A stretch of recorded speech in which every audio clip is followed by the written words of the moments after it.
เหมือนมันแดดเนาะสบายดีเด้อพี่น้องพอๆสองวันนั้นคือเก่าตอนนี้เราก็ยังอยู่บ้านหน้าหอยปังอยู่เนาะมื้อนี้สิพาเลาะอันบรรยากาศบ้านเจมาแล้วเนาะหลังจากที่วันนั้นบ่ได้มา3 ปีแล้วมียังเปลี่ยนแปลงแปลกใหม่กว่าเดิมนะทุกคนเดี๋ยวมื้อนี้สิพาย่างเลาะหลังจากกินข้าวแล้วบางอย่างนี่สวัสดีจ้ายินดีต้อนรับนะสวัสดีFCเบาหน่อยเลยจ้า สบายดีวันนี้หน่อยเลยอามาล่าเนี่ย วันนี้เพื่อนก็ได้โอกาสมาแวะมาเด่นนอกเพิ่นมาตะเวียงแล้วก็นางแล้วก็พอบอกเพิ่นบอกบุกพันนะบ้านนางก็เป็นทางผ่านลงปากเซ่พี่น้อง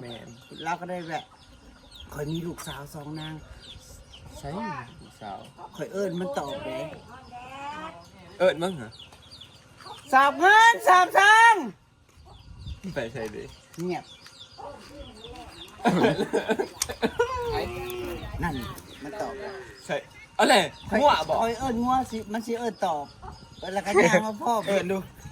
สอบเงินสอบทางน่ะ ไม่ใช่ยางมาหา งัวข่อยมีที่ซื้อข่อยชอบโตละข่อยเลี้ยงมันจนมันเชื่อง โอ้ เดี๋ยวให้ยุดก็ยุดบอกให้ตามมาก็ตาม โอ้เสือ ฟังพ่วงกลัวบ้างหน่อยอีก บอกว่าโทรศัพท์ได้คือจริงหัว หน่อยเลี้ยงงัวดีกว่าเลี้ยงเจ้า นี่ทุกคนอันนี้สิเป็นเพื่อนกว่าที่เป็นเห็ดหากระเห็ดตอนบอน้อยมาตอนนั้นแต่เดี๋ยวนี้ใหญ่เลยใหญ่หลายหมองแห้งไหมสวนนะทุกคน น่าจะคงทุ่งเองราสนีบ้านห้อยตัง ว่านักโซ่ร่วมเลย ร้านอยู่แล้วเห็นงวนน่ะเนาะแม่นเบิดแต่แท้เลยนะไปเมื่อก่อนไว้น้องเข้าขึ้นมาที่เก้านะครูไว้โลก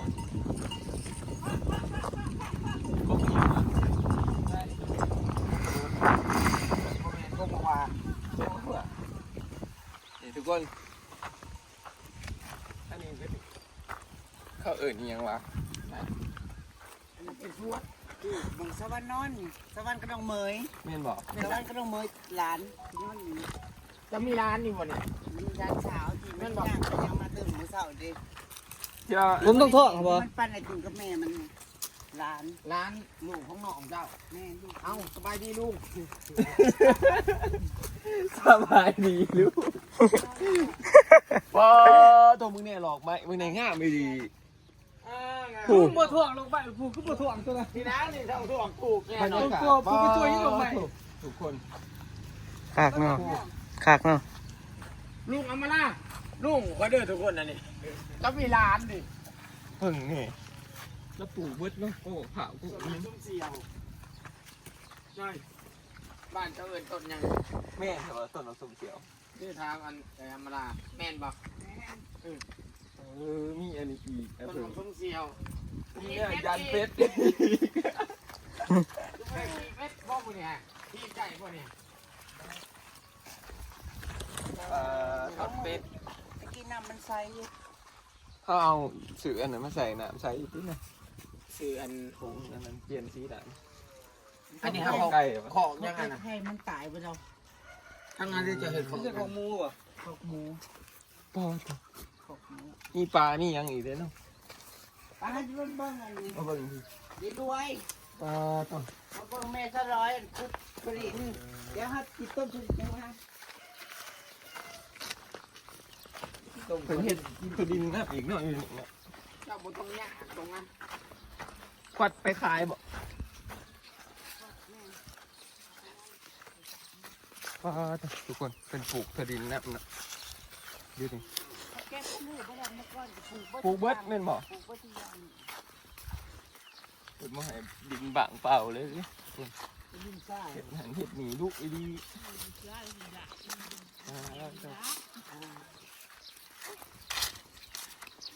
ลูกตอนแหลดเถอะ ลูกตัว ส ได้ บายดีสบายดีโอ้ สบายดีสบายดีพี่น้องลูกกับคนไว้กับมูผม ลูกแต่ก็ไม่กล้องไป มันออกก็บ่เลยเนี่ย เก็บน้ำบ่ทันบ่ ใส่น้ำของบริพุทธบริลูกมันออกก็ ดู วัด เห็นเนาะ ปลูกปลาปลูกถิ่นไปเลยเนาะ นี่ เดี๋ยวมัน เก็บเอาไปขายบ่หรือว่า เด็ เก็ ก บ คาย กินเอง คายเด็กกิน ซื้อคือขาย อืม ไม่ได้เนาะ มันเน่าบ่ ออกงอกไปแล้ว มีปีแล้วคอยบริปลูกปกติปีแล้วคอยก็ปลูกซ้ำให้เลย โอ้ ให้เตื้อยปลูกปิ่น อันนี้สิปลูกใหม่บ่เอาน้ำเขา บุก อันนั้นเขาอีกเนาะ ใส่มะอื้อนี่มันหมากมันมีหมาก ก็สิปลูกยังกันนั่นนี่นะทงยังกันนั่นนะเขาสิปลูกนะโมเมนต์ที่น่ะ ใช่ ใส่ชิปูยังใส่ น้าพริกนาดินใช่ปะ ใส่ไว้แต่พูนแต่แล้วเขาพูน เลี้ยวเขาเลยก็ใช้เลย มันมีน้ำเด้อ แม่หน้าเราเป็นยัง เบิดแล้วจนพู อันนั้นอันไหนหน้าเจ้าสุดสายตาเลย น้ำมาล่าโดดพูพูปอดป่า จะเบิ่งหู พูดคอยบ่เป็นผัวจะดอก พูดมองว่าจะแก้ ถ้าจะร้ายพวก เทไปทั้งวัน อันนั้นอันไหน หอดปลาหอดเอ้ยกินแล้วจะคิดว่าเท่าไร ว้ามันก็ถ่ายไปเฮ็ดดินนั่นแหละพี่เห็นอยู่ จะเป็นว่าโพดพู เอาไว้ทางเนี่ยชงผู้ใดเห็นได้ท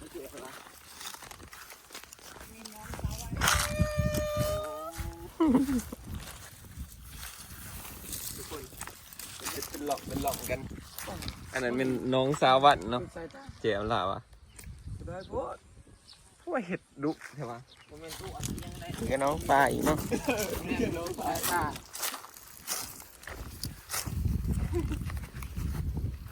เราเห็ดมาอยู่บนเสาอยู่ดีเห็ดไปเรื่อยๆดุโอ้ครบแล้วก็เอาปลาเนี่ย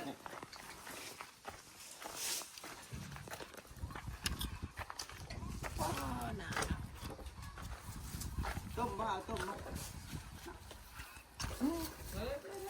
บ่ต้มหรอกเจ้า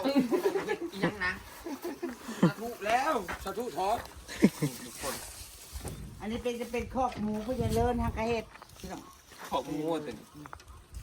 ก็จะเลินกับน้องจะรวยน้องแม่ซาลอยเลย โอ้แล้วก็จะเอา รวยเลินรุ่นบุญบอนคอนวอนหวานพี่น้องนะพี่รวยนี่แม่น้องซาลอยจะเป็นเอื้อยกก บ่ซาอีกหน่อยนึง รวยเลินเพเลินเด้ เออ อ้ายก่อนนะรุ่นกับแม่สวรรค์บุญก็นั่งคุกหมกหนึ่งบอนขบอนสาคอนกับบักมีน่ะเดิ โอ้ น้องวอนกับแม่น้ำท โอ้ ำหวานกับแม่ซีที่บวชอยู่ อยู่ ไทยรวยเลิศรุ่นบุญบอนคอนหวานหวานรวยเลิศรุ่นบุญบอนคอนหวานหวานชื่อพี่น้อง พอใหม่เบิ่งลูก รวยเลิศรุ่นบุญบอนคอนวอนหวาน รวยเลินบุญลุนร้อนคอนหวานเศร้าซะจะแม่นคักคัก ใส่โซลาร์เซลล์อีกเนาะ อันนี้จะเห็ดคนเดียวบ่หรือว่าเอ้ยน้องนี่ฮะอันนี้หน้านี่ฮะ ของซุปข่อยก็แบ่งเป็นลอกไปสร้างประเทศน้ำกันนั่นแหละ เห็ดนำกันเนาะ แต่ได้ข้าวก็แบ่ง แบ่ง ไป กัน ไปกินไปไปน้ำเฮ็ดแล้วก็ที่น้ำกันดี ว่าไงว่าทำบริแบงนั่นนะข้าวมดก็กินน้ำกันนั่นแหละเนาะไอ้น้องเจ้าคนแปดเจ้าหับเป็นลูกก้าง ลูกคนที่หา โอ้ รวยเลยรุ่นบุญบอนคนที่หารวยเลยรุ่นบุญบอนคอนวอนวัน พ่อใหญ่คำบอนได้เนี่ย ปิดเลยงานไม่ดีเนาะแล้วก็นั่งสิเห็ดอีกแล้วปลูกดอกไม้ครับก็ปลูกดอกไม้ไปเลยเจ้าหน่อยก็สุดผุนเลยบ้าน เห็ดน้องบ่แต่ลาน ก็สุดเป็นหัวหน้าผุนเลย อันนั้นคือของแป๊บนะฟังนะไป โอ้ โอ้ตัวนี้ของสาวบ้าน กามันได้หลาย ทุกคนมาเบิ่งก่อนบัตรหนึ่งคนนึกว่าหัวต่างเนี่ยเมื่อกี้จริงหัวมันต่อกันเนาะมาปลูกฟอง ที่เฮ็ดสวนนี่ก็คือแบบว่าที่พากันเฮ็ดสวนคือแบบว่า ยามแรกยามเฮาก็มีแนวเฮ็ดมีแนวถ่ายเด้บ่หน่อย แนวถ่ายแล้วก็ขายก็บ่ได้ยากสิได้เปรียบกว่าคนอื่นใดๆเพราะอย่าง FC เขาเมาแจกนี่ โดย ยามเฮารีวิวคือมักข้าวโพดมักแตงมักทั่วจังซี่บ่ได้ยาก ดี นี่ ต้อง ปลา ดู โพอันนี้ก็ปลูกมาทอกมาทั่วยัง เป็น ไป แน่ เนาะ นี่เนาะทุกคนเขาก็อยากเห็ดอยู่ ปลูกข้าวในเด้อทำเนาะ งามอยู่ดีมึงนี่น้ำเราเป็นสีเนี่ยนี่เนาะเป็นน้องสาวะ แม่นห้างกระไทยห้างกระคุดปีเนี่ยแรกๆน่ะชาวบ้านเขามาแก่เมื่อไปกินมันออกบ่อได้ น้ำบอก มันออกบ่อ ช่วงที่เสียเนาะ มันออกบ่อน้ำลายก็เลยปล่อยป่าซะ ว่าเจอหน้าออกโบซื้อนะตัวนั้นของมาแป๊บมีคนละธุรกิจหุ้นส่วนกันเบิดนะทุกคนบ่ได้มา3 ปีเบิ่งที่ทุกคนเพิ่นเฮ็ดแบบ นี่ก็ทอดไป3 ปี ฮอดนั่นแหละ ก็ไป ออ ตัว กเฮ็ อื่ ด น ออกไปเนาะไปเบิ่งผูกปักโซนนี่ยังอีกโซนหนึ่งทุกคนโซนปลาอ้อยเพิ่นบ่ให้เฮากินนั่นเด้บ่คือนี่ ไปทอดฟังมันเห็นแม่มันสิเอิ้นตอบ มันเนึงฮะ บ่อ่อยเคยเอิ้นแล้วเอิ้นจนเมื่อยมันก็บ่ตอบ แต่ว่าแม่เอิ้นนี่ตอบแล้วก็ย่างมาหาพ่อ ว่าโถ บ่มันย่างกำลังจะดู มาลูกมาตามแม่มา FC ชื่อให้ ชื่อเพิ่นได้ก่อน มาทุกคน เดี๋ยวพาพี่น้องมาเลาะส่วนนี้นะทุกคน อันนี้เป็นเพื่อนผู้ใดนี่ฮะดังนี่ สาวัน อันนี้เพื่อนสาววันทุกคนป้าโถเพื่อนสาววันสาวเสง ไปนอนบ้านเบาหน่อยเท่านึงเนาะ แมนป้าโถคนเห็ดเถื่อนเลยคืองามแท้คุณนะเป็นตะอยู่ครับ 4 ห้อง 4 ห้องนอนป้าโถเฮ็ดปีนี้บอกกำลังเฮ็ดปีนี้ทุกคน เก่งขนาดเนาะ เฮ็ดช่วงนี้เนาะ ส่วน ของแพง เนาะปีนี้อันน้ำมันกับแพงสงครามเนาะทุกคนเครื่องของแพงขึ้นแม่นบอกพวกไส้พวกอันนี้ ปูน บ้านเฮามันเป็นของน้ำเขาเลย เรื่องพวกนี้ไส้ปูนนี่ซื้อเป็นเงินบาทบ่หรือเงินกีบ สอบหนึงก็140 150 เพิ่นจ่ายเป็นเงินบาทเด้อทุกคนนี่ฮะ จาก110 บาท จาก110 บาทเป็น140 จากสอบละ100ก็ขึ้น140 50 โอ้ มันก้าวกระโดดอันนี้ นี่ ได้ข้างเข้ามาแล้วกัน ทุกคนมาปีนี้พากันอันเฮ็ดเทือนคนละหลังเนาะ ก่อนหน่อยมาย่างเลาะก่อนเบิ่งก่อนอันมันสิเปลี่ยนแปลงบัดมาหาหน้าก็อาจสิได้ขึ้นมาทางนี้ก็ยังได้เฮ็ดอยู่ดี แม่นั่นแหละไหวขนาดเนาะปีเดียวเองแล้วเรากำลังเห็ดปีนี้แต่ทุกคน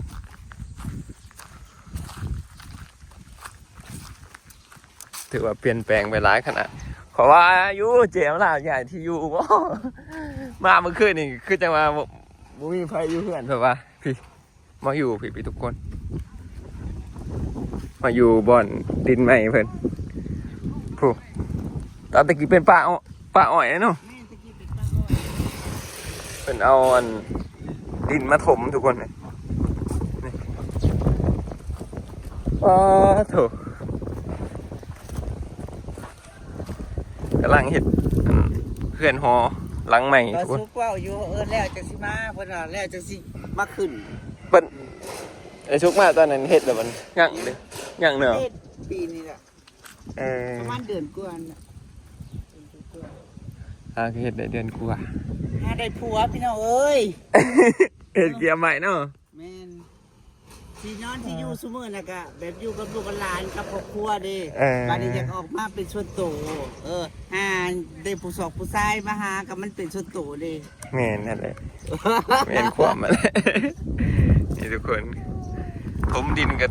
ว่า40กว่ารถผมอ่ะ 44 เบิดเท่าไรถมดิน44รถนี่ฮะรถ600 บาทเขาว่าถือกว่าอยู่บ้านเฮามาจากนั้นบ้านเฮารถเท่าไหร่หนึ่งเสือไปเสือมีสร้างมันกำลังมาอันนี้แล้วทุกคนเดี๋ยวพาไปเบิ่งกันบอลเพิ่นเจ็ดส่วนออกใหม่เพิ่นเนาะ ไปเบิ่งแบบที่เฮ็ด ใช่ รีโมทนี่ โอ้แบบนี้บอกเดี๋ยวให้เบิ่งก่อนนี่ทุกคน อาจจะอันนี้นี่มันเด็ดงามเลยส่งตัวนี้ว่าทุกคนแบบต่างประเทศเลย พูดวิจัย เป็นเห็ดอันนี้ก็เจฟาลาสวัสดีโอ้ยอันนี้เป็นของทุกคน อันนี้ก็จะเป็นแท่งน้ำพี่น้องแท่งน้ำเขาจะเท2ส่วนจะเป็นห้องน้ำเขาเลย ไอเดียแบบคักเนาะเห็ดเทิงของน้ำเทิงอันแทงน้ำเลยทุกคนเมื่อคืนนี้เขาก็พากันนั่งกินอยู่นี่เนาะรายการเพิ่นเห็ดขัวเป็ดขัวหยังเห็ดกินเห็ดอยากอยู่นี่โอ้คักหลายทุกคนมันโหดแห้งเขาว่าป่าตายนี่ทุกคนเพิ่นเห็ดอันเป็นบอลเลี้ยงปลาไว้เนาะ จะกินปลาของบางอ้อยละลายบอกละลายยังบ่ตายเพราะมันมีน้ำผุเด้งมีออกซิเจน มันอากาศร้อนนี่เขาก็คิดว่าอยู่ จะได้ปากคือตายล่า กินไหมตักกินแก่นะ เพิ่นกำลังเห็ดปีนี้ปลูกเครื่องปลูกคลองใส่นะทุกคนปุ่นบรรยากาศดีขนาด สมกับว่าเป็นนักเห็ดนักสร้างอยู่ดี ทุกคนเลยสร้างตลอดเนาะเพิ่น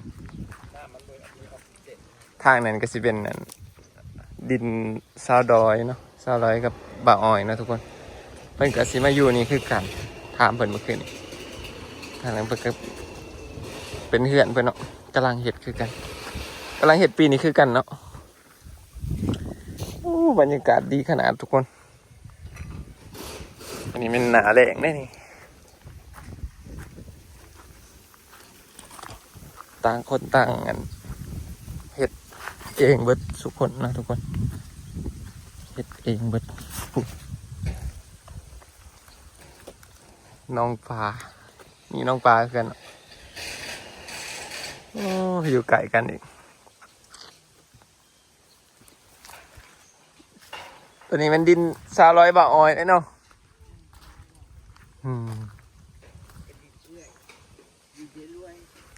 ต่อกันไปเนาะออมแอมนี่มันมีแต่พี่น้องเบิดทุกคน มอนคนใจเบาแป๊บ ต้นไม้คันใหญ่ๆพี่น้องมันก็บ่ทันได้เป็นตาเบิ่งปานใด สามนี่แหละปีแหลกเนาะอีกอัน2 ปีก็เต็มแล้วบาทอันนี้ก็จะยึดสะพาน ทุกคนมาปีนี้แบบแปลกหูแปลกตาแห้งเป็นเห็ดออกมาลายเนาะวันอยู่วันเสาร์คือแบบเห็ดได้ปานนี้คือว่ารู้ขนาดนะพี่น้องตื่นตี6 เอาเนาะเจ๋งยังตียังปลอดเสียง ไอ้บรรยากาศกระหอนแห้งเพราะอะไรนะสี่มันต้องถอนแบบว่าโอเคทุกคนนี่ทุกคนผ่าหลังจากไปเลาะเนาะเลาะเบิ่งบรรยากาศอยู่บ้านเจมล่าเนาะทุกคนเอากระสิได้กลับแล้วเพื่อนก็ไปเอาอันทัวดินมาให้นะทุกคนนี่ ยังสิ บัด ไป เทื่อนางแล้วก็สิเซิ้นเบาหน่อยก่อนเด้อนี่ มามือได้แล้วสิเสื้อสิมาข่าวแล้วไว้ๆเด้ออืม ขึ้นมาขึ้นเฮือนใหม่เด้ แม่นแหละ มาขึ้นเอาโซกเอาไส้เด้อเฮ้ยเ คืนเอาศกเอาใส่อยู่ใกล้ๆกันเองหรอกพี่น้องอะเอาใส่ได้นี่ทุกคนเอากับสิจะพากันเดินทางแล้วบ้านนี้เพราะว่าแดดคักอะดีเดินทางกลับก่อนเด้อบันนี้เด้ออยู่ดีไม่แห้งขอบใจที่ตอนหับอย่างดีเลย มาค่อยมาอีกเที่ย แมนแมนไปโอกาสหน้าชิมาใหม่เด้อทุกคน บุญบังไฟใหม่เด้อผม